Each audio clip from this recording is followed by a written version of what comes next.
Last November 19th, Virginia State Senator Creigh Deeds was slashed and stabbed repeatedly by his own son. Gus Deeds was 24 years old and had been struggling with mental illness.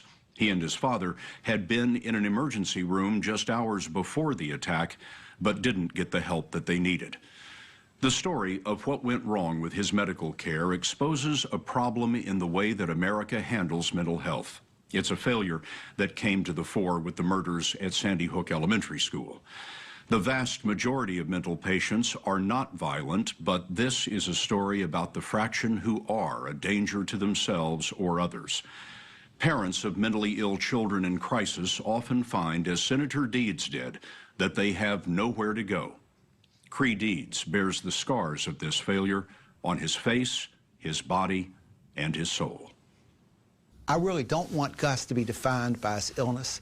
I don't want Gus to be defined by what happened on the 19th. Gus was a great kid. He was a perfect son.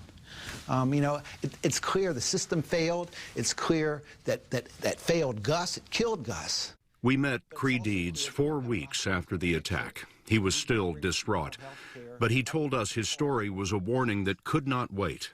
What would have saved Gus? If he could have been hospitalized that night, they could have gotten him medicated, and I could have worked to get Gus in some sort of long-term care. This is Gus Deeds when he was 20 years old, a talented musician on the dean's list at the College of William and Mary. Gus, when he turned 20, I was running for governor. He wanted to come, and so he took this fall of 2009 off to be with me. And those are some of the best memories of my life, is having him with me there. But after the campaign, for no reason anyone could see, Gus Deeds stopped taking care of himself and became paranoid, obsessive, antisocial. He dropped out and couldn't keep a job.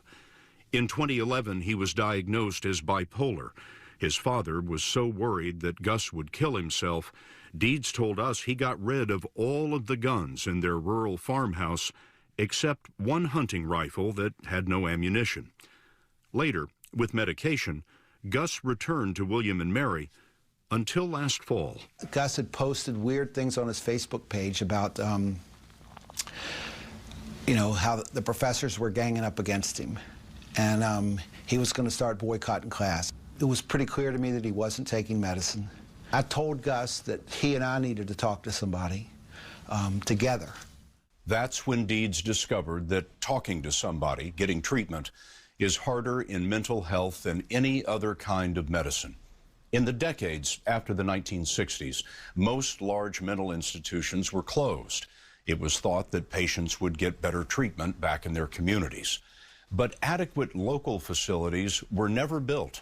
The number of beds available to psychiatric patients in America dropped from more than 500,000 to fewer than 100,000. That leaves many kids in crisis today with one option: the emergency room. You know, every day we have 10 to 20 kids with psychiatric problems come into our emergency department. Kids who want to kill themselves, who've tried to kill themselves, who've tried to kill somebody else. Brian Geiser is a nurse practitioner we met in the emergency department of Yale New Haven Hospital in Connecticut. It's one of the best in the nation in psychiatry. Well, we have 52 psychiatric beds here at Yale, and right now all 52 are full. And so the 7 kids that are here in the emergency room are waiting for an open bed. How long will they wait? 5 of them have been here 3 days already. Most every day, the beds are full of patients in crisis. 17-year-old Tyler Wrightington was waiting in the ER. He had just slashed his face with a knife. You hear voices? Yes. A new voice came about a year ago, and well, I call it a he, because it was more of a deeper voice, but he ended up telling me to hurt myself and making me find ways to hurt myself. Do the voices ever tell you to hurt someone else? Only once, and that was at school, and that was when I got admitted into the hospital, because I was actually considering hurting the people around me, and I was like, this ain't me. This is not what I want to do. Tyler's dad, Ernie Wrightington, had called a psychiatrist that week, but couldn't get an appointment for 3 months. there's a national shortage of psychiatrists. Why is there not another option for you? This has always been our only option. The emergency room. Emergency room, yeah. Because we know that when we come here,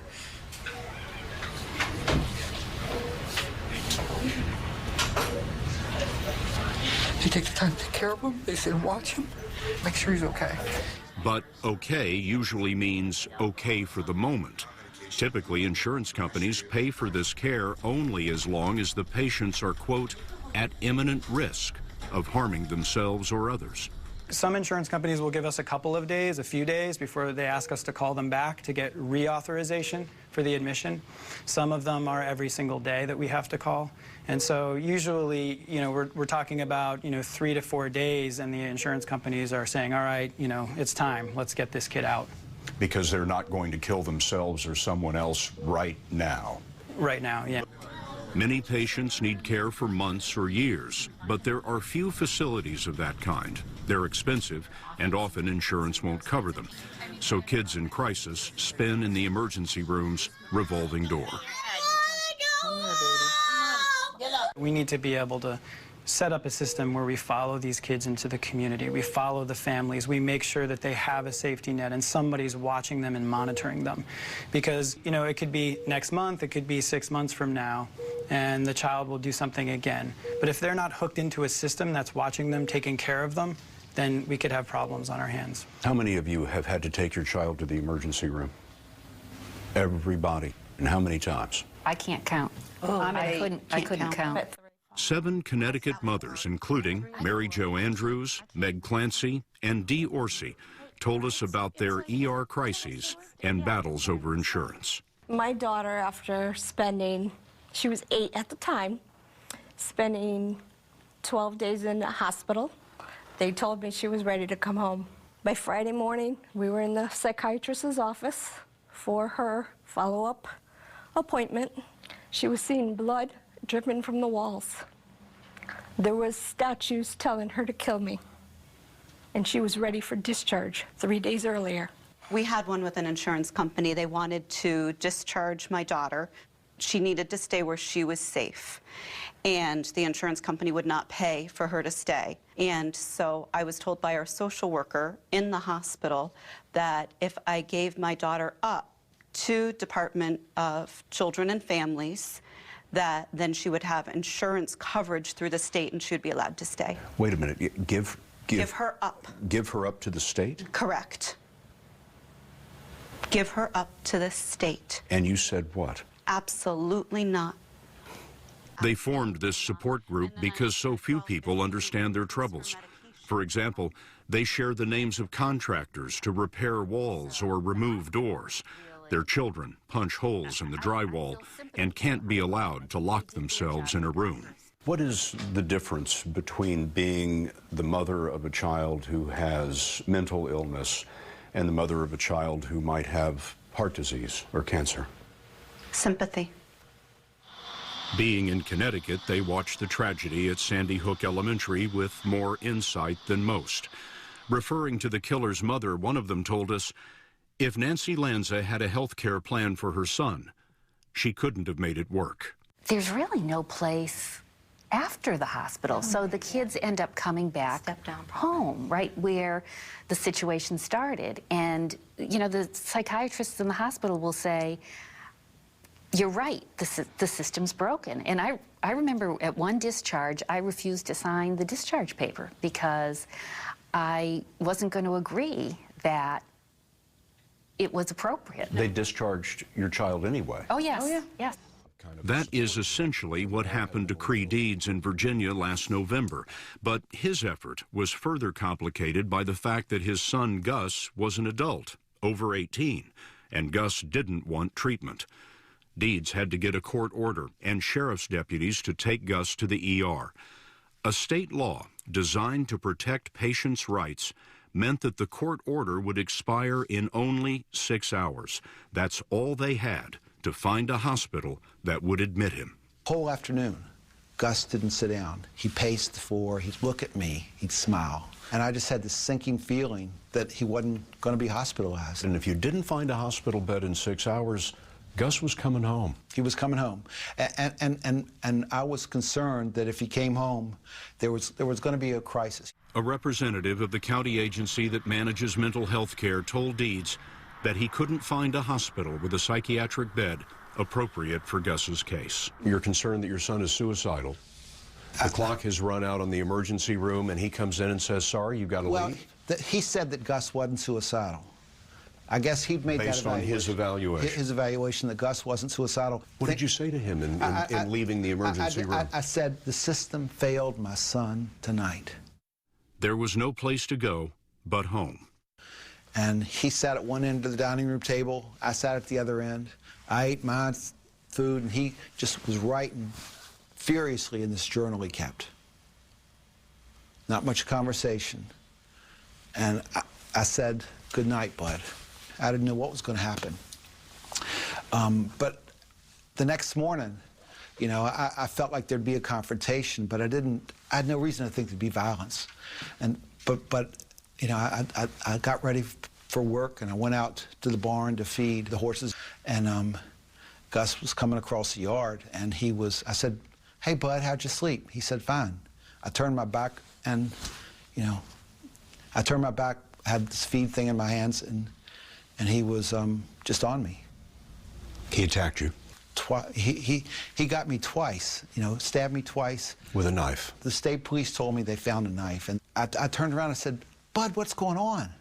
I said, and he just kept coming at me. I said, Gus, I love you so much.